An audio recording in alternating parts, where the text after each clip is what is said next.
Welcome, ladies and gentlemen. I am Shalonda, and this is Shemeka, and we are your brand new hosts for the brand new podcast, B-Raw. And what does B-Raw stand for, girl? Standing for Black Real Ass Women. Hey. Mm-hmm. And she came up with the name. Okay. I did, though. You right. You did. You did. It was awesome. So today, we were going to talk about the introduction or what the podcast is going to be and have a small introduction so you guys can make the decision if you want to tune in later on or not. Yeah. So here we are. Here we are. Welcome. Yay. Thank y'all so much for joining us today. So we're super excited to have y'all here. And like Shalonda said, we really just kind of wanted to give you a little introduction into why we created the podcast, who we are, so that when you tune in with us again, you can continue to get to know us a little bit better. Yes? All right. Yes, I am so down. Yeah. So when we talk about B-Raw, Black Real Ass Women, so Shalonda, why would you say you felt it was necessary to come together and really create this particular podcast, one that I know we both have talked about and just wanted to provide a safe space to have like raw conversations? Well, I think it's important because usually people have podcasts sometimes that are attached to organizations. You know, we have our Melanin Movers movement. And the reason why we came together for this podcast, we wanted to be more raw and not have to really worry too much about, tailoring and, whitewashing things. So we here to talk some real stuff. Unfiltered. Yes, ma'am. Raw for your mama. Or maybe not. Whoa.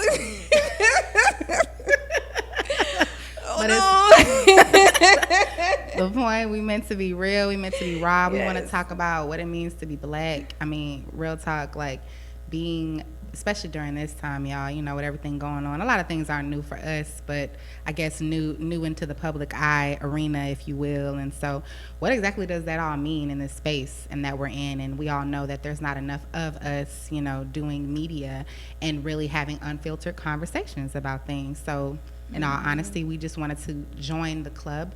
There are really great podcasters out there doing that. Kudos to you, Black Power. But we wanted to come in, join the club, and put a little divine femininity on it. Is that okay? And I always tell Shemeka every time I get done talking to her, and she'd be just enlightening me and educating me because I'm still learning everything. And I'm like, girl, other people need to hear this. You are smart, girl. You is intelligent. You is important, and we need you. Smart, girl. No. We all intelligent though, y'all. We've all been through different walks of life. We come from different experiences, and I think we need to do more of this. We need to do more building with each other, more talking to each other, because you're right. You can learn a lot from other people. So and continue the conversation. Just because something is not trending right now in the media doesn't mean we need to stop talking about it. It needs to be talked about all the time. Absolutely. So. And that's what this podcast is meant to be. So we're hoping that you enjoy spending the 30 minutes or so with us to just kind of bullshit, party, and bullshit. Oh yeah, by the way, this will be a podcast where there will be occasional expletives happening, so just make sure that disclaimer face. But that face. Oh Lord. No. Lord. No, yeah, okay. Just make sure, that you, if you can, tune it in, put some headphones in or something, especially if you happen to be walking around and you're around any of your coworkers that might have a problem with hearing some of that, a boss or two. So should be doing some work, but okay. So you really should though. That's the problem. You see, when we at work, we be looking up other jobs, so it's all good. You do that too? Yeah, girl. Even in the military, I knew I couldn't get out of the military. I'm like, I'm tired. I want to go somewhere. Why are we so miserable at these jobs though? Because we ain't supposed to be there. But it is not the natural order of things. That's for sure. But all right. So before we get into like the meat and potatoes, we want you, for the ones who don't know us, we would love for you guys to hear a little bit about our background. We're not going to go too in detail, but So do you want to start first? Sure, that's fine. Okay. Yeah. So again, y'all, my name is Shemeka, and I'm actually originally from Houston, Texas, but I'm currently residing in San Antonio. I came out here for school, and essentially one of the things I love to do is dance, party. I love kids. I've always been really great with children, and I currently am a children's yoga instructor, so I'm all into spiritual healing. I'm also a Kemetic yoga instructor, so obviously tapping into Kemet and Egypt and where we actually came from, all about that. So African spirituality is definitely at the top of my list, and it's obviously something that I'm currently studying right now to get further deep into. So as far as professional background goes, I mean, a lot of my professional experience has been tailored to nonprofit management. So I've always been about nonprofits, about missions. I've always been about being a servant leader. So for me, that's essentially what I look for in anything that I get involved in. Even in doing something like this, this is trailblazing things for our community. I'm 100% black, blackity black. Black on black on black, black on black, black on black on black. Okay, so but I might add a little sass to it, but for sure, that's where my heart lies. And so when it came to me even meeting Shalonda, we met through as she mentioned earlier, we sit on the board of a nonprofit called Melanin Movers Movement, which is all about uplifting the black mindset. We're about tapping into non-clinical treatment for the black community, as well as providing different resources and community events that are tailored around that. Yes, so we met on that stream of things, but we've connected in different areas, obviously, since we're both passionate about the black community. And so we just kind of came together, like she said, and from us having our girl-to-girl talks, it was like, we should just create a podcast and get other people in this conversation. Right. So that's kind of where I'm at, and I'm still here residing in San Antonio. I've been out here for about 10 years, and I will tell you that living in San Antonio, if you've never been to San Antonio, Texas, that is, it can be a culture shock for you if you are us, because it can be very hard to find us. So once I graduated college and moved out and became a real resident of San Antonio, it took a while, but I did. I found us, and so this is just a part of me kind of getting involved, tapping into the community and giving back. So that's where my heart is, and that's what I do best. So that's me. I love this girl. Okay. She's so silly. I love you too, boo. So me, my name is Shalonda Mack, and I'm from Jacksonville, Florida. It'll be crazy, I know, whatever. But I joined the military when I was 18, right after high school. I was in the Air Force for 9 years for IT. I did not like it. I deployed once to the Dubai area, so people make fun of me and tell me it's not really deployment because I was doing fun stuff, but whatever. Anyway, lived in Germany for 2 years, had an incident happen, which if you are interested in my story, I do have another podcast called Loves. That's for it's sexual trauma in the African American community, having real conversations about that. Stuff. LVES. Yes, LVES, yes. And we'll have that information provided as well. So I moved to San Antonio, and I went to school for, right when I got out in 2018, I started going to hair school. So I do hair, makeup, well, kind of retired from that, but anyway, hair, makeup, special effects makeup, modeling. Now we're getting into acting, so that's going to be interesting. We have my girlfriend, my 2 kids, boy and girl, 10 and 5, got 4 dogs, a cat, 5 snakes, and my best friend of all time lives with us. So we had a pretty chaotic household. So, but I do love that I don't work. I just, collect checks. So I can dedicate all my time to philanthropy work. So I have the Melanin Movers Movement, love everything that we stand for, and I just dedicate all my time to that and my family and friends. So beautiful. And yes, y'all heard her correctly. She has 5 snakes. I had 6, and now I want more because I sold one to a friend. And I didn't even get a chance to talk about my pets then. So, and my family for that. Let's back up before me. I was like, yeah, girl. The most important thing about me would be my family, my foundation. So I have my husband and I have my 6-year-old daughter, my little diva. She's a mini me, that's for sure. Definitely after having kids, it puts a new perspective on things. That's for sure. Everything you do, be for your kids, man. It'd be for leaving that legacy for them. And in regards to my fur babies, if you will, and feather baby, I have 1 miniature schnauzer and I've got a sun conure bird, and he's loud as hell. He don't love. He's disrespectful. So disrespectful he's every super. time. Not only does he bite, but he's Oh, wow. he loud, but he likes me the most, though. You know, what can I say? I'm his favorite, so. I'm his favorite. Yeah. Oh my gosh. Oh man, well that's what's up. That's what's up. But yeah, y'all, that's who we are, at least in a nutshell. But obviously, if you stick around and tune in to more of our episodes, you'll get a chance to get to know us a little bit better. And we do plan on having some guest speakers on here, of course. So we want to reach out to different folks that have different perspectives on some of the topics and conversations that we want to address with you all and kind of bring to the camera and bring to audio. And and so you'll get a chance to kind of get to know us better and tap into some of that information from other people. So Right. yeah. So let's talk about the moment we realized we were Black. Like, that means a lot of different What things does that to mean? people. What does it mean Yeah. to realize you're Black? I mean, What you does know, that the mean? world went crazy when they found out Beyonce was Black. You know what I mean? When was that? Was that her Lemonade album where she did the formation and all that, and she performed at the Super Bowl, right? Oh yes, on her Everyone song was like, whoa, Formation. wait a minute. And my Negro knows, and they're like, Yeah. Beyonce's Black. I know. It's a whole video. I was like, oh Lord. And The all world is in honesty, chaos. I didn't realize that the world was that ignorant. Yeah. Where do you think she gets her groove and rhythm from? Right. Like, Well, she's Italian, according to some people. So.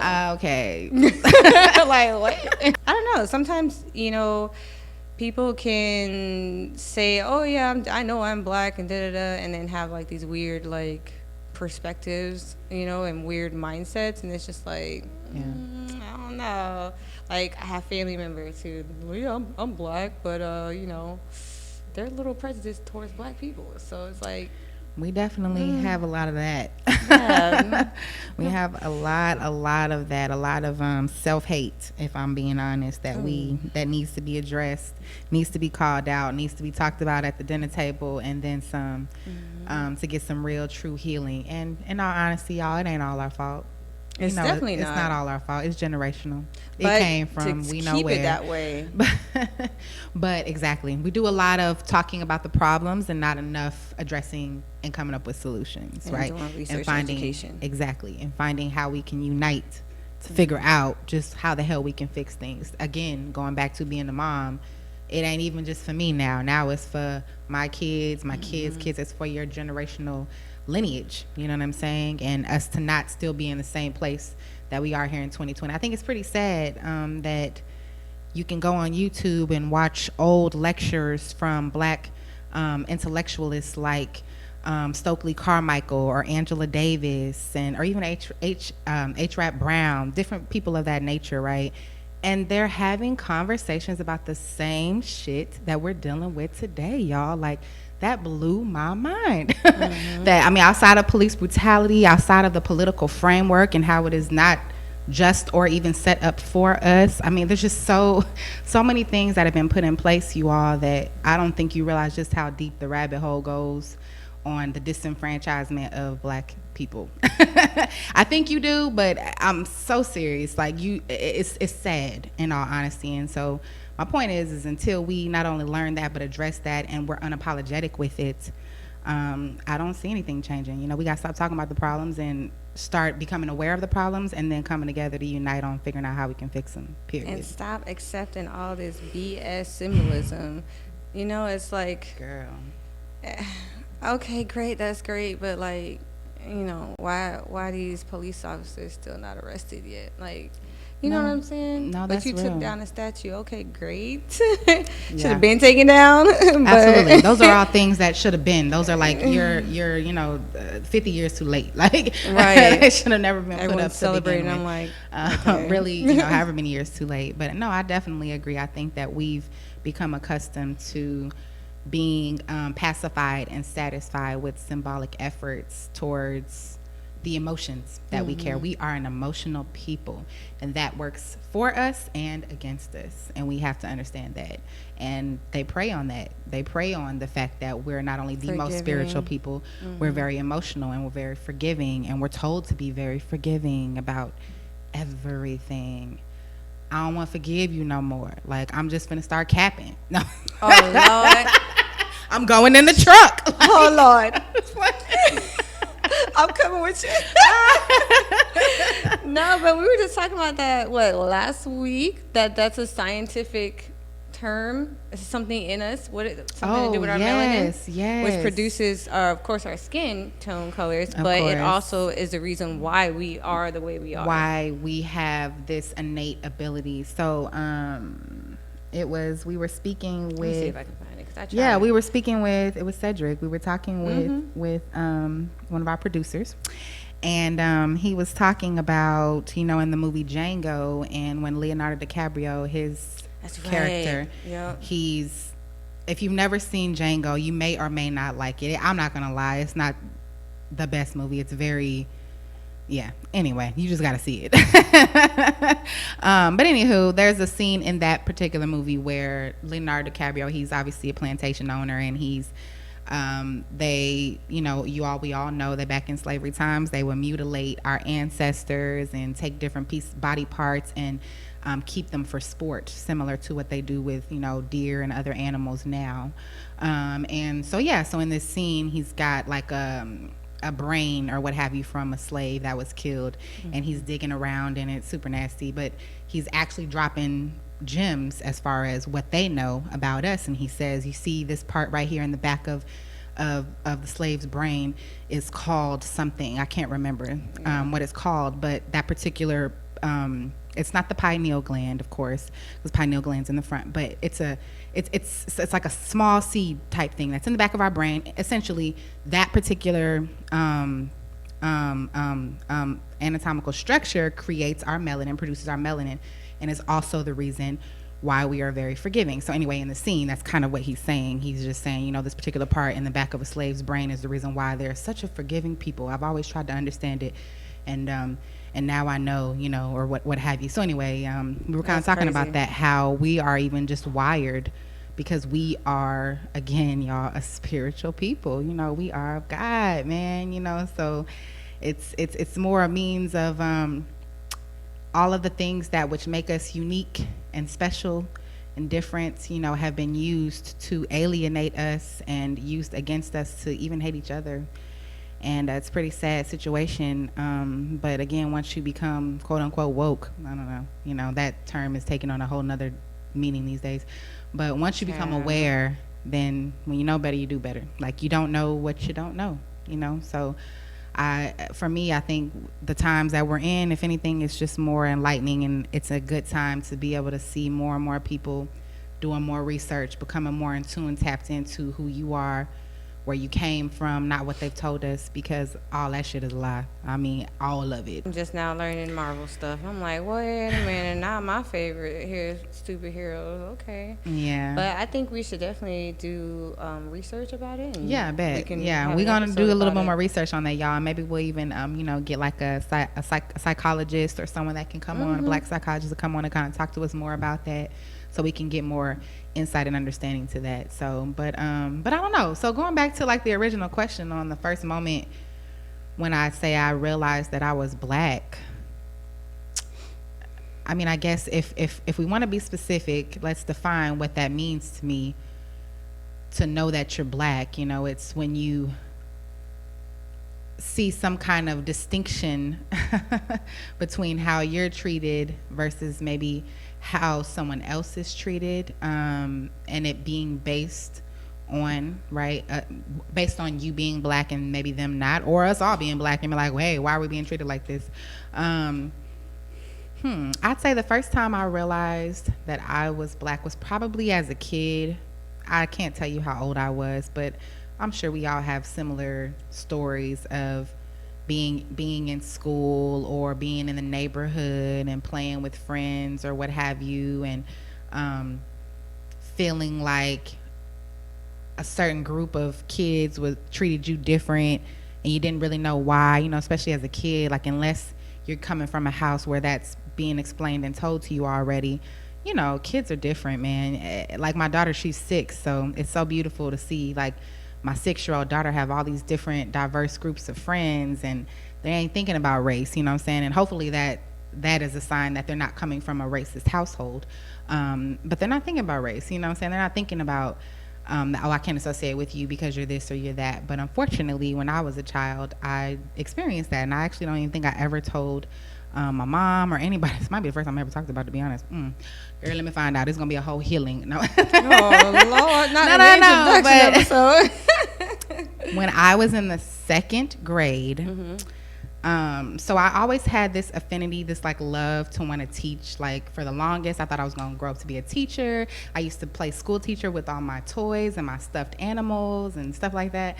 And I remember it was this, I was in second grade, and there was this white girl. She was younger than me. She was like maybe in the first grade. She was in a grade younger than me. And we used to sit by each other waiting for the bus, and also sit by each other waiting for our parents to get picked up.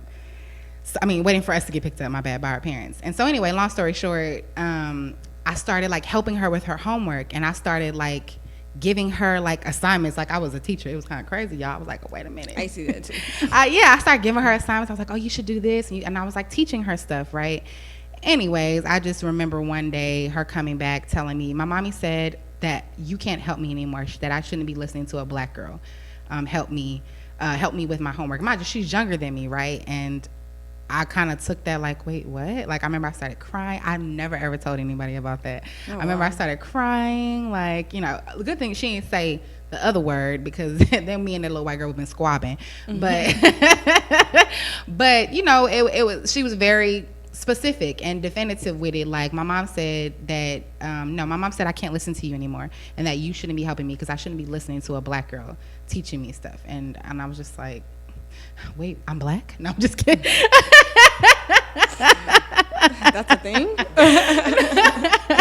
No, but it was definitely a moment where, again, it wasn't even just oh, you're a kid. It was, I shouldn't be listening to a black girl. And it's like, okay. Now, mind you, as a second grader, what's that, 7, 8? I don't know.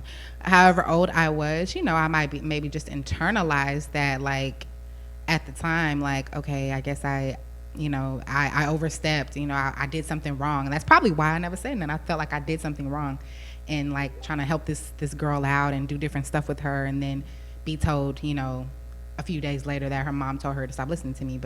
And not just because I was a kid, but because of the color of my skin, because of the ethnic race that I'm prescribed to. You know, it was a little weird, but it is what it is. I'm proud to be black, and baby, I bet you I went through and made all A's while she was steady making F's. So it is what it is. You should have told your mama to shove it. But anyway, well, what about you, Shalonda? Talk to me. What was the first time that you realized you were black? Well, we need a commercial break right now. You're right. You're right. But once we're done with that, we can come back and I'll let y'all know. We'll see you guys in a minute.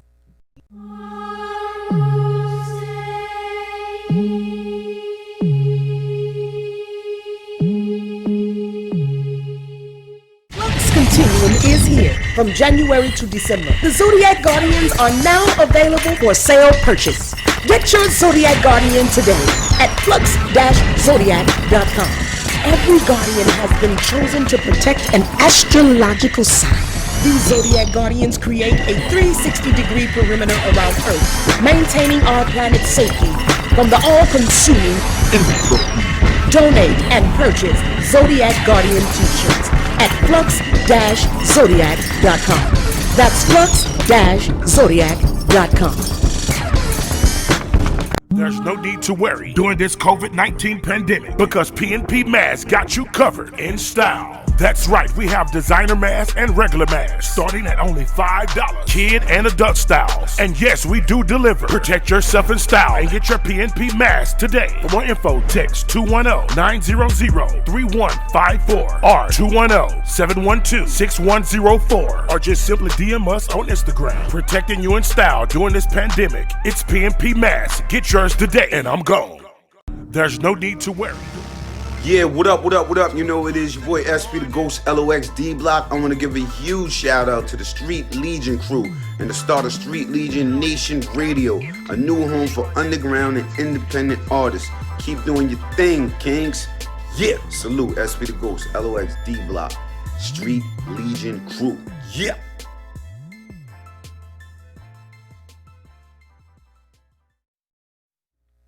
What's up, y'all? Welcome We're back. back. Welcome back. We're Welcome back. welcome back. Yeah, I know I had them vocals, huh? Yes, girl, you can sing. No, ma'am. I don't have those vocals. But yeah, so before we left, I was asking you, Shalonda, talk to me about when was the first time you realized that you were black, sister girl? So I think the definition of that question is two different things. I think yours is like a more literal, and mine is a more like mental, black answer, whatever. So Yeah. I will say that I had a similar situation happen to me when I was in high school. I was playing cards in class, and this white boy got really pissed at me, and he called me a nigger in front of everybody, right? And so I just threw my cards in his face, and I'm like, "What'd you just call me?" I'm all mad and stuff. I'm, I think I was like 79 or 80 pounds in high school. Anyway. And so I know it was so bad. And so the teacher kicked me out the room. He wasn't old, but he was a taller white man. Kicked me out the room and was like, "You need to get out." And I'm like, "But he just called me." He was like, "No, you need to go. We'll talk to the principal, da-da-da." So I tell my mom. My mom is a freaking force to be reckoned with. She cursed everybody out. Hey, Everybody. Mama come through, though. She always was there for me. Love you, mama. Okay, so, but at that time, that didn't mean that I realized I was black. I knew I was black, but I didn't understand like the substance and the magnitude. I was angry because he called me a name, but I was angry because he called me a name he wasn't supposed to call me. Mm-hmm. Like, That makes sense. you know what I mean? I knew it was worse than the other curse words, right? But I didn't know why. So, and I think it was just the household that I was raised in. It was more, we were very sheltered, so I'm learning a lot now. So then I realized I was black, like, oh, okay, this affects my life black when my first sergeant did what he did because he was an older white man, sexually assaulted me, and I had to go against him as this staff sergeant, black, female, airman, and I was being called ghetto, nigger, all this other stuff, and they was trying to do everything in that courtroom to like prove that I was the one that was wrong. I'm like, hold on now, you got a whole confession from this guy on a wire that I had to wear. Wow. You got semen DNA in my panties, semen. And they were like, well, maybe she snuck in his house and, got it, from the trash can and put, what? That don't make no sense. So that to me was where I felt like I was actually affected. And I was just like, okay, so this world really is like crazy, because before that I was just like, partying, drinking, whatever, didn't care about nothing, until that, that something of that magnitude happened to me. So ever since then, I definitely was an advocate for sexual assault. And then my children, seeing everything that's happening, yes, it's been around, but I always say social media to me is what's made it like this big, like, oh, we can see this right here. My son can pull up TikTok or I don't even have TikTok, but he has TikTok, and I'm like, he can pull up TikTok or YouTube or whatever and watch a grown black man be murdered on camera. Mm-hmm. I can't, my sons, all the black kids in our neighborhood, they do not sorry, it's making me emotional. They used to go out and play, all the kids, right? And now, because of what's going on, this stupid Nextdoor app and all these other things, it's like, oh, we're all communicating. I did not know that white people communicated like that. And I also didn't know that the local sheriff's department or police departments assigned a community leader who was never black, by the way, which did happen back in the 70s.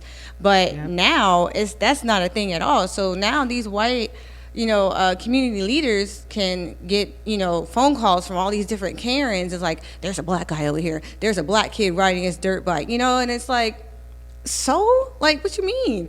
So now, my kids don't go outside and play. The mothers, we walk our kids to each other's house and they play inside the house because we can't even, we can't trust the world right now, or not the world, America, to, allow our kids to go play. And so this year is when I realized I was black with the child, but this year, I realized that something like really needed to like change, because it's affecting everyone, and people who don't think it's affecting them, go into a white neighborhood and just go into a construction site and think you can walk out of there and no one's gonna say anything, or it happens all the time. It's someone, I can't remember who, but someone just told me that happened to them, where they were like, oh, this is private property. It's like, it's a construction site. I'm allowed to be here. Right. Walk away from me, Calm Karen. down. Right. Pause. So that would be my answer for that question, is that mentally now I'm in a place where you understand. I want to join. I want to help. I want to talk about it. I want to continue the conversation. I'm still learning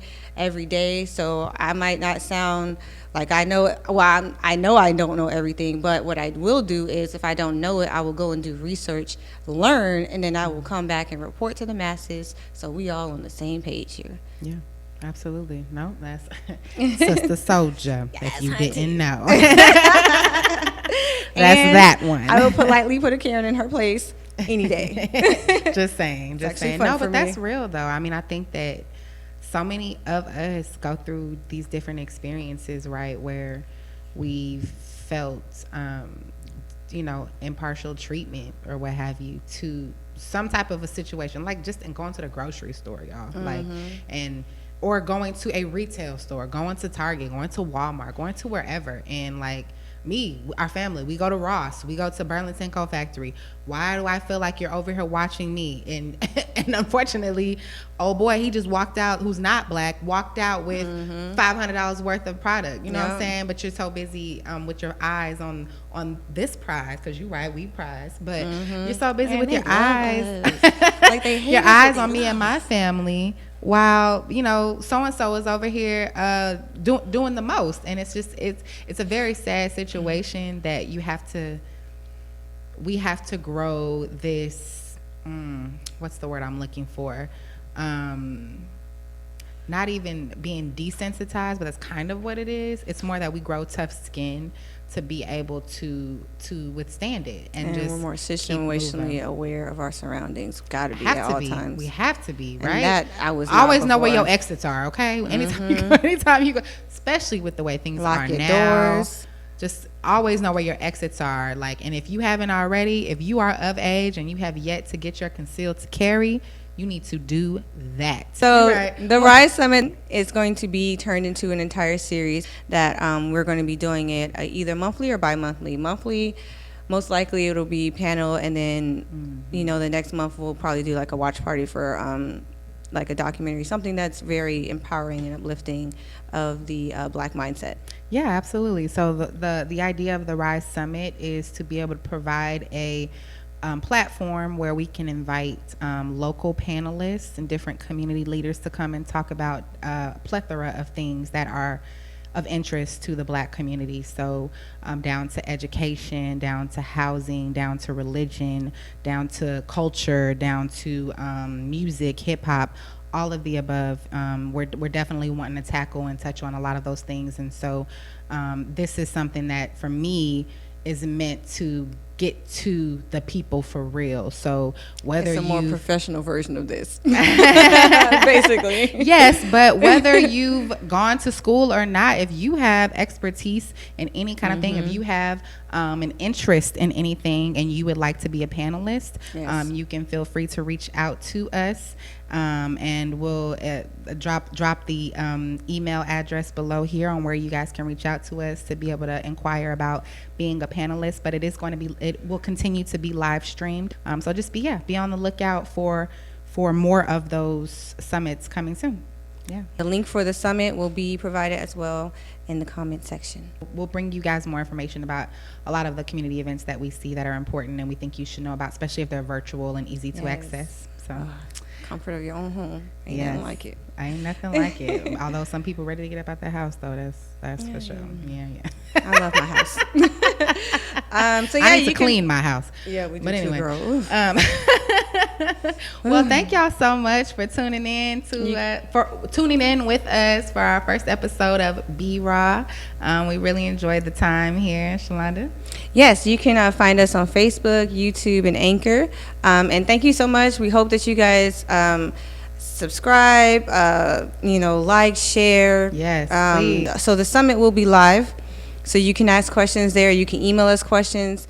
If you want to be a guest speaker here or at the summit as a panelist or whatever we're doing, please just reach out to us. You can find us at B-Raw Podcast on Facebook, and also on YouTube. Of course, that's where we'll be streaming as well. So just like she said, find out where you can get in touch with us, and we're definitely open to inviting you to the show. We'd love to see you. Love to have you. So thank y'all so much. Till next time. Yes. Be real, be raw, and be marvelous, honey. To y'all. For the masses.